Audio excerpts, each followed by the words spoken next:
Chapter 27. In the Garden. In each century since the beginning of the world, wonderful things have been discovered. In the last century, more amazing things were found out than in any century before. In this new century, hundreds of things still more astounding will be brought to light. At first, people refuse to believe that a strange new thing can be done. Then they begin to hope it can be done. Then they see it can be done. Then it is done, and all the world wonders why it was not done centuries ago. One of the new things people began to find out in the last century was that thoughts, just mere thoughts, are as powerful as electric batteries, as good for one as the sunlight is, or as bad for one as poison. To let a sad thought or a bad one get into your mind is as dangerous as letting a scarlet fever germ get into your body. If you let it stay there after it has got in, you may never get over it as long as you live. As long as Mistress Mary's mind was full of disagreeable thoughts about her dislikes and sour opinions of people, and her determination not to be pleased by or interested in anything, she was a yellow-faced, sickly, bored, and wretched child. Circumstances, however, were very kind to her, though she was not at all aware of it. They began to push her about for her own good. When her mind gradually filled itself with robins and moorland cottages crowded with children, with queer, crabbed old gardeners and common little Yorkshire housemaids, with springtime and with secret gardens coming alive day by day, and also with a moor boy and his creatures, there was no room left for the disagreeable thoughts which affected her liver and her digestion and made her yellow and tired. So long as Colin shut himself up in his room and thought only of his fears and weakness and his detestation of people who looked at him, and reflected hourly on humps and early death, he was a hysterical, half-crazy little hypochondriac who knew nothing of the sunshine and the spring, and also did not know that he could get well and could stand upon his feet if he tried to do it. When new, beautiful thoughts began to push out the old hideous ones, life began to come back to him. His blood ran healthy through his veins, and strength poured into him like a flood. His scientific experiment was quite practical and simple, and there was nothing weird about it at all. Much more surprising things can happen to anyone who, when a disagreeable or discouraged thought comes into his mind, just has the sense to remember in time and push it out by putting in an agreeably, determinedly courageous one. Two things cannot be in one place. Where you tend a rose, my lad, a thistle cannot grow. While the secret garden was coming alive, and two children coming alive with it, there was a man wandering about certain faraway, beautiful places in the Norwegian fjords and the valleys and mountains of Switzerland, and he was a man who for 10 years had kept his mind filled with the dark and heartbroken thinking. He had not been courageous. He had never tried to put any other thoughts in the place of the dark ones. He had wandered by blue lakes and thought of them. He had lain on mountainsides with sheets of deep blue gentians blooming all around him, and flower breaths filling all the air. He had thought them. A terrible sorrow had fallen upon him when he had been happy, and he had let his soul fill itself with blackness, and had refused obstinately to allow any rift of light to pierce through. He had forgotten and deserted his home and his duties. When he traveled about, darkness so brooded over him that the sight of him was as a wrong done to other people, because it was as if he poisoned the air about him with gloom. Most strangers thought he must be either half mad or a man with some hidden crime on his soul. He was a tall man with a drawn face and crooked shoulders, and the name he always entered on a hotel register was Archibald Craven, Misselthwaite Manor, Yorkshire, England.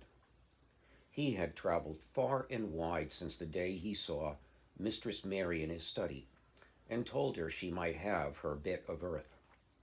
He had been in the most beautiful places in Europe, though he had remained nowhere more than a few days. He had chosen the quietest and remotest spots. He had been on the tops of mountains whose heads were in the clouds and had looked down on other mountains when the sun rose and touched them with such light as made it seem as if the world were just being born. But the light had never seemed to touch himself until one day when he realized that for the first time in 10 years, a strange thing had happened. He was in a wonderful valley in the Austrian Tyrol, and he had been walking alone through such beauty as might have lifted any man's soul out of shadow. He had walked a long way, and it had not lifted his. But at last he had felt tired, and he had thrown himself down to rest on a carpet of moss by a stream. It was a clear little stream which ran quite merrily along on its narrow way through the luscious damp greenness. Sometimes it made a sound, rather like very low laughter, as it bubbled over and rounded stones. He saw birds come and dip their heads to drink in it, and then flick their wings and fly away. It seemed like a thing alive, and yet its tiny voice made the stillness seem deeper. The valley was very, very still. As he sat gazing into the clear running of the water, Archibald Craven gradually felt his mind and body both grow quiet as the valley itself. He wondered if he were going to sleep, but he was not. He sat and gazed at the sunlit water, and his eyes began to see things growing at its edge. There was one lovely mass of blue forget-me-nots, growing so close to the stream that its leaves were wet. And at these he found himself looking as he remembered he had looked at such things years ago. He was actually thinking tenderly how lovely it was, and what wonders of blue its hundreds of little blossoms were. He did not know that in just that simple thought was slowly filling his mind, filling and filling it until other things were softly pushed aside. It was as if a sweet, clear spring had begun to rise in a stagnant pool, and had risen and risen until at last it swept the dark waters away. But of course he did not think of this himself. He only knew that the valley seemed to grow quieter and quieter as he sat and stared at the bright, delicate blueness. He did not know how long he sat there or what was happening to him, but at last he moved as if he were awakening, and he got up slowly and stood on the moss carpet, drawing a long, deep, soft breath and wondering at himself.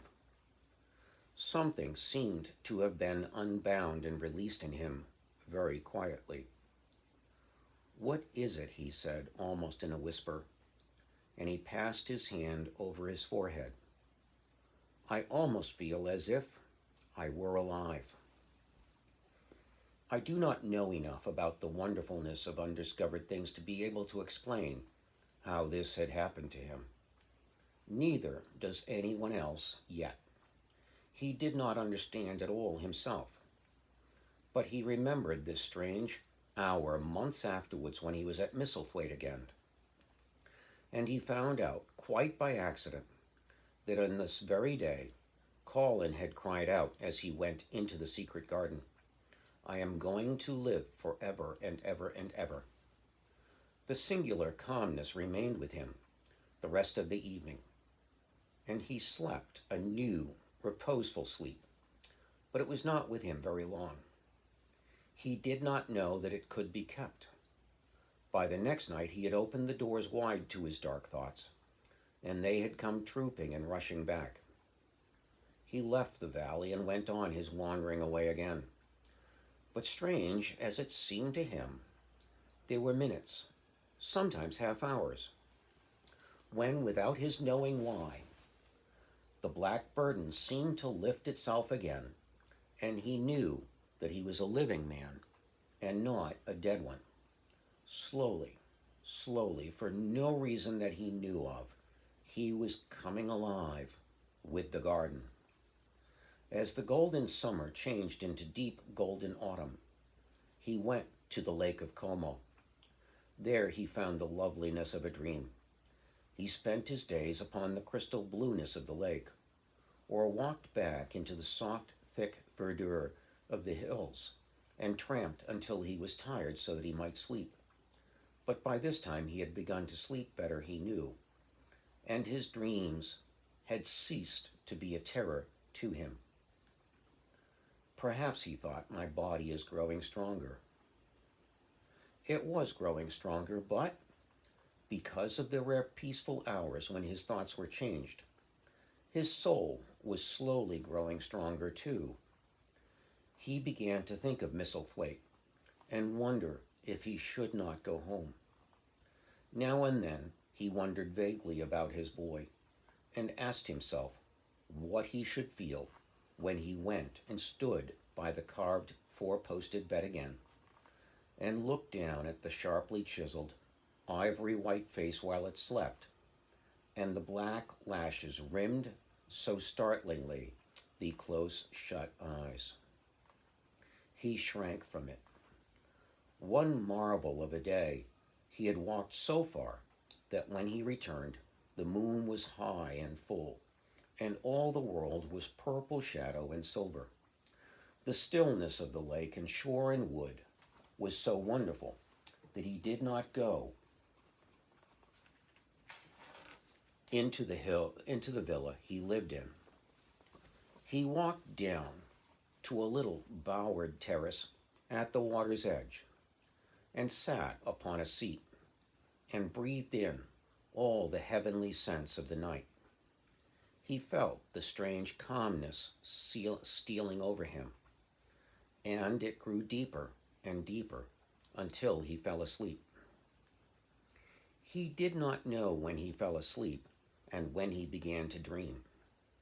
His dream was so real that he did not feel as if he were dreaming. He remembered afterward how intensely wide awake and alert he had thought he was. He thought that as he sat and breathed in the scent of the late roses and listened to the lapping of the water at his feet, he heard a voice calling. It was sweet and clear and happy and far away. It seemed very far, but he heard it as distinctly as if it had been at his very side. "Archie, Archie, Archie," it said, and then again, sweeter and clearer than before. "Archie, Archie." He thought. He sprang to his feet, not even startled. It was such a real voice, and it seemed so natural that he should hear it. "Lilius, Lilius," he answered. "Lilius, where are you?" "In the garden." It came back like a sound from a golden flute. "In the garden." And then the dream ended, but he did not waken. He slept soundly and sweetly all through the lovely night. When he did awake at last, it was a brilliant morning, and his servant was standing staring at him. He was an Italian servant, and was accustomed, as all the servants of the villa were, to accepting, without question, any strange things his foreign master might do. No one ever knew when he would go out or come in, or where he would choose to sleep, or if he would roam about the garden, or lie in the boat on the lake all night. The man held a salver with some letters on it, and he waited quietly until Mr. Craven took them. When he had gone away, Mr. Craven sat a few moments, holding them in his hand and looking at the lake. His strange calm was still upon him, and something more, a lightness, as if the cruel thing which had been done had not happened as he thought, as if something had changed. He was remembering the dream, the real dream. In the garden, he said, wondering at himself, in the garden, but the door is locked, and the key is buried deep. When he glanced at the letters a few minutes later, he saw that the one lying at the top of the rest was an English letter and came from Yorkshire. It was directed in a plain woman's hand, but it was not a hand he knew. He opened it, scarcely thinking of the writer, but the first words attracted his attention at once. Dear Sir, I am Susan Sowerby that made bold to speak to you once on the moor. It was about Miss Mary I spoke. I will make bold to speak again. Please, sir, I would come home if I was you. I think you would be glad to come. And if you will excuse me, sir, I think your lady would ask you to come if she was here. Your obedient servant, Susan Sowerby. Mr. Craven read the letter twice before he put it back in its envelope. He kept thinking about the dream. I will go back to Misselthwaite, he said. I'll go at once. And he went through the garden to the villa and ordered Pitcher to prepare for his return to England. In a few days he was in Yorkshire again. And on his long railroad journey he found himself thinking of his boy, as he had never thought in all the 10 years past. During those years, he had only wished to forget him. Now, though, he did not intend to think about him. Memories of him constantly drifted into his mind. He remembered the black days when he had raved like a madman because the child was alive and the mother was dead. He had refused to see it, and when he had gone to look at it at last, it had been such a weak, wretched thing that everyone had been sure it would die in a few days. But to the surprise of those who took care of it, the days passed, and it lived, and then everyone believed it would be a deformed and crippled creature. He had not meant to be a bad father, but he had not felt like a father at all. He had supplied doctors and nurses and luxuries, but he had shrunk from the mere thought of the boy and had buried himself in his own misery. The first time, after a year's absence, he returned to Misselthwaite, and the small, miserable-looking thing, languidly and indifferently, lifted to his face the great gray eyes with black lashes round them, so like, and yet so horribly unlike, the happy eyes he had adored. He could not bear the sight of them, and turned away pale as death. After that, he scarcely ever saw him except when he was asleep, and all he knew of him was that he was a confirmed invalid with a vicious, hysterical, half-insane temper. He could only be kept from furies dangerous to himself by being given his own way in every detail. All this was not an uplifting thing to recall, but as the train whirled him through mountain passes and golden plains, the man who was coming alive began to think in a new way, and he thought long and steadily and deeply. Perhaps I have been wrong.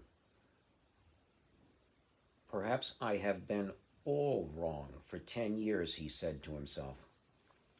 10 years is a long time. It may be too late to do anything. Quite too late. What have I been thinking of? Of course, this was the wrong magic to begin by saying too late. Even Colin could have told him that. But he knew nothing of magic, either black or white. This he had yet to learn. He wondered if Susan Sowerby had taken courage and written to him, only because the motherly creature had realized that the boy was much worse, was fatally ill. If he had not been under the spell of the curious calmness which had taken possession of him, he would have been more wretched than ever. But the calm had brought a sort of courage and hope with it. Instead of giving way to thoughts of the worst, he actually found he was trying to believe in better things. Could it be possible that she sees that I may be able to do him good and control him, he thought. I will go and see her on my way to Misselthwaite. But when on his way across the moor, he stopped the carriage at the cottage. 7 or 8 children who were playing about gathered in a group, and bobbing 7 or 8 friendly and polite curtsies, told him that their mother had gone to the other side of the moor early in the morning to help a woman who had a new baby. Our Dickon, they volunteered, was over at the manor, working in one of the gardens, where he went several days each week. Mr. Craven looked over the collection of sturdy little bodies and round, red-cheeked faces, each one grinning its own particular way, and he awoke to the fact that they were a healthy, likable lot. He smiled at their friendly grins and took a golden sovereign from his pocket and gave it to our Lisbeth Ellen, who was the oldest. If you divide that into 8 parts, there will be half a crown for each of you, he said. Then, amid grins and chuckles and bobbing of curtsies, he drove away, leaving ecstasy and nudging elbows and little jumps of joy behind. The drive across the wonderfulness of the moor was a soothing thing. Why did it seem to give him a sense of homecoming, which he had been sure he would never feel again?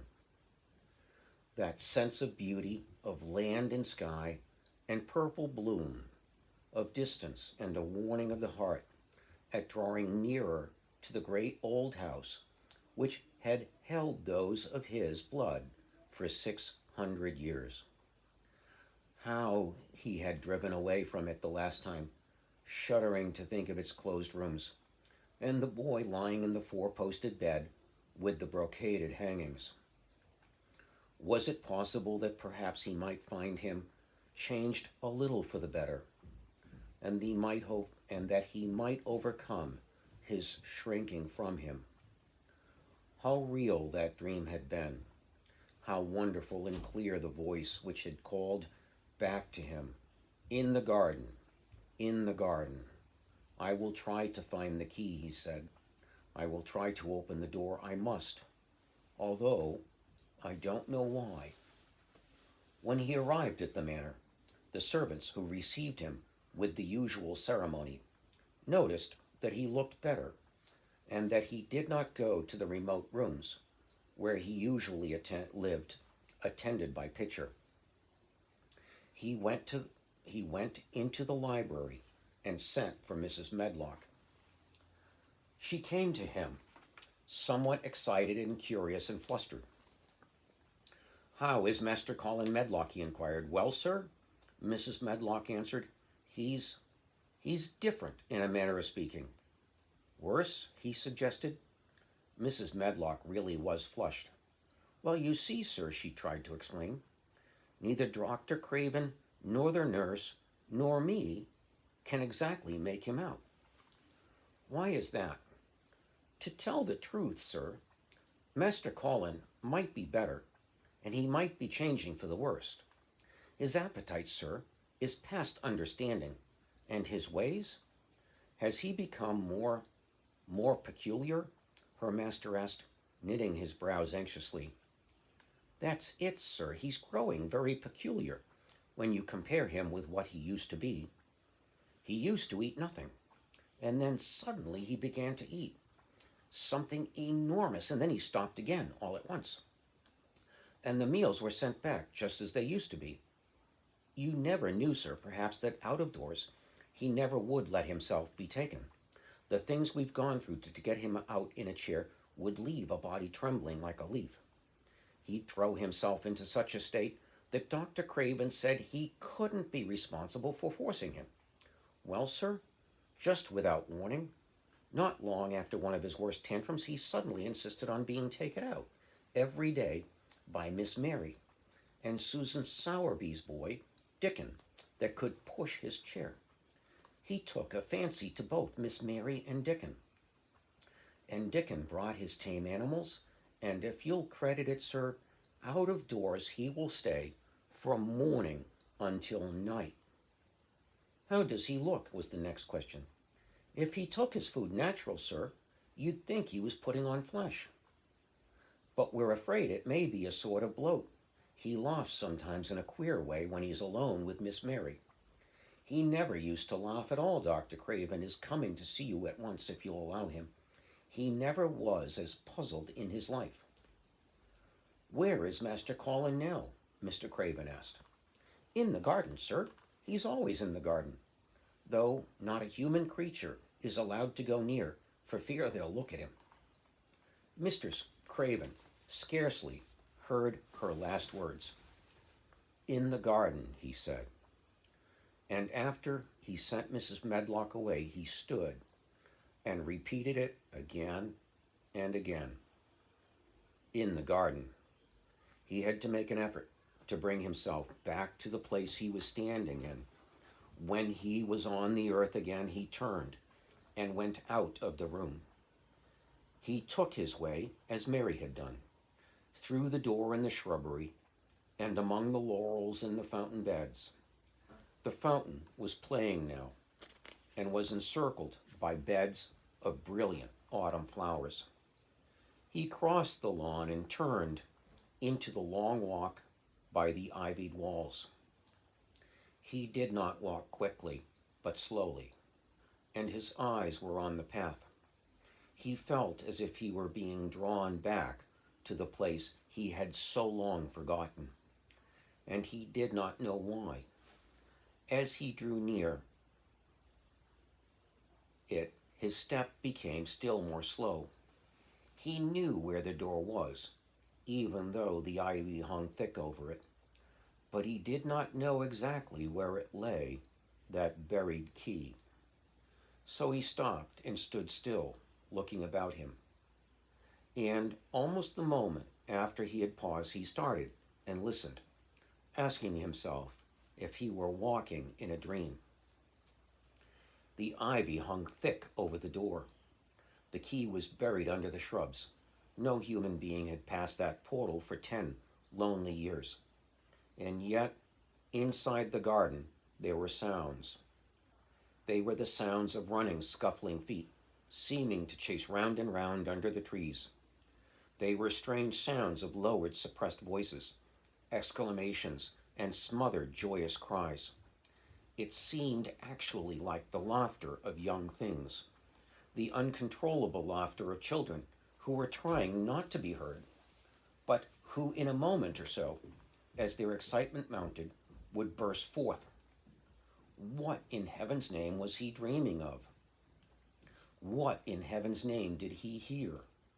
Was he losing his reason and thinking he heard things which were not for human ears? Was it that the far clear voice, that the far clear voice had meant? And then the moment came, the uncontrollable moment when the sounds forgot to hush themselves. The feet ran faster and faster. They were nearing the garden door. There was a quick, strong, young breathing and a wild outbreak of laughing shouts which could not be contained.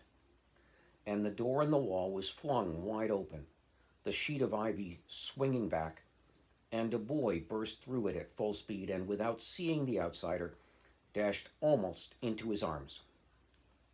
Mr. Craven had extended them just in time to save him from falling as a result of his unseeing dash against him.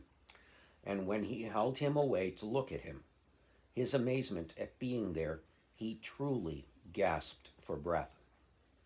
He was a tall boy, and a handsome one. He was glowing with life, and his running had sent splendid color leaping into his face. He threw the thick black, he threw the thick hair back from his forehead, and lifted a pair of strange gray eyes, full of boyish laughter and rimmed with black lashes like a fringe. It was the eyes which made Mr. Craven gasp for breath. Who? What? Who? He stammered. This was not what Colin had expected. This was not what he had planned. He had never thought of such a meeting, and yet to come dashing out, winning a race, perhaps it was even better. He drew himself up to his very tallest. Mary, who had been running with him and had dashed through the door too, believed that he managed to make himself look taller than he had ever looked before. Father, he said, I'm Colin. You can't believe it. I scarcely can myself. I'm Colin. Like Mrs. Medlock, he did not understand what his father meant when he said hurriedly, in the garden, in the garden. Yes, hurried on Colin, it was the garden that did it, and Mary and Dickon and the creatures and magic. No one knows. We kept it to tell you when you came. I'm well. I can beat Mary in a race. I'm going to be an athlete. He said it all so like a healthy boy, his face flushed, his words tumbling over each other in his eagerness, that Mr. Craven's soul shook with unbelieving joy. Colin put out his hand and laid it on his father's arm. Aren't you glad, Father, he ended. Aren't you glad? I'm going to live forever and ever and ever. Mr. Craven put his hands on both the boy's shoulders and held him still. He knew he dared not even try to speak for a moment. Take me into the garden, my boy, he said at last, and tell me all about it. And here we have the picture of he and his father. It was the garden that did it, and Mary and Dickon and the creatures and the magic. And so they led him in. The place was a wilderness of autumn gold and purple and violet blue and flaming scarlet, and on every side were sheaves of late lilies standing together, lilies which were white or white and ruby. He remembered well when first of them had been planted, that just at this season of the year their late glories should reveal themselves. Late roses climbed and hung and clustered, and the sunshine, deepening the hue of the yellowing trees, made one feel that one stood in an embowered temple of gold. The newcomer stood silent, just as the children had done when they came into grayness. He looked round and round. I thought it would be dead, he said. Mary thought so at first, said Colin, but it came alive. Then they sat down under their tree, all but Colin, who wanted to stand while he told the story. It was the strangest thing he had ever heard, Archibald Craven thought, as it was poured forth in a headlong boy fashion. Mystery and magic and wild creatures, the weird midnight meeting, the coming of the spring, the passion of insulted pride which had dragged the young Rajah to his feet to defy old Ben Weatherstaff to his face, the odd companionship, the play acting, the great secret so carefully kept. The listener laughed until tears came into his eyes, and sometimes tears came into his eyes when he was not laughing. The athlete, the lecturer, the scientific discoverer was a laughable, lovable, healthy young human thing. Now, he said at the end of the story, it need not be a secret any more. I dare say it will frighten them nearly into fits when they see me, but I am never going to get into the chair again. I shall walk back with you, father, to the house. Ben Weatherstaff's duties rarely took him away from the gardens, but on this occasion he made an excuse to carry some vegetables to the kitchen, and being invited into the servants' hall by Mrs. Medlock to drink a glass of beer, he was on the spot, as he had hoped to be, when the most dramatic event Miss Misselthwaite Manor had seen during the present generation actually took place. One of the windows, looking upon the courtyard, gave also a glimpse of the lawn. Mrs. Medlock, knowing Ben had come from the gardens, hoped that he might have caught sight of his master, and even by chance of his meeting with Master Colin. "Did you see either of them, Weatherstaff?" she asked. Ben took his beer mug from his mouth and wiped his lips with the back of his hand. That I did," he answered with a shrewd, significant air. "Both of them?" suggested Mrs. Medlock. "Both of 'em," returned Ben Weatherstaff. "Think ye kindly, ma'am. I could sup up another mug of it." "Together," said Mrs. Medlock hastily, overfilling his beer mug in her excitement. "Together, ma'am." And Ben gulped down half of his new mug at one gulp. "Where was Master Colin? How did he look? What did they say to each other?" "I didna hear that," said Ben, "along o' only being on the step ladder, looking over the wall. But I'll tell thee this, there's been things going on outside as you house people knows naught about. And what thou'll find out soon." It was not 2 minutes before he swallowed the last of his beer and waved his mug solemnly toward the window, which took in, through the shrubbery, a piece of the lawn. "Look there," he said, "if thou's curious. Look what's comin' across the grass." When Mrs. Medlock looked, she threw up her hands and gave a little shriek, and every man and woman servant within hearing bolted across the servants' hall and stood looking through the windows, with their eyes almost starting out of their heads. Across the lawn came the master of Misselthwaite, and he looked as many of them had never seen him, and by his side, with his head up in the air and his eyes full of laughter, walked as strongly, as steadily as any boy in Yorkshire, Master Colin. And that would be the end.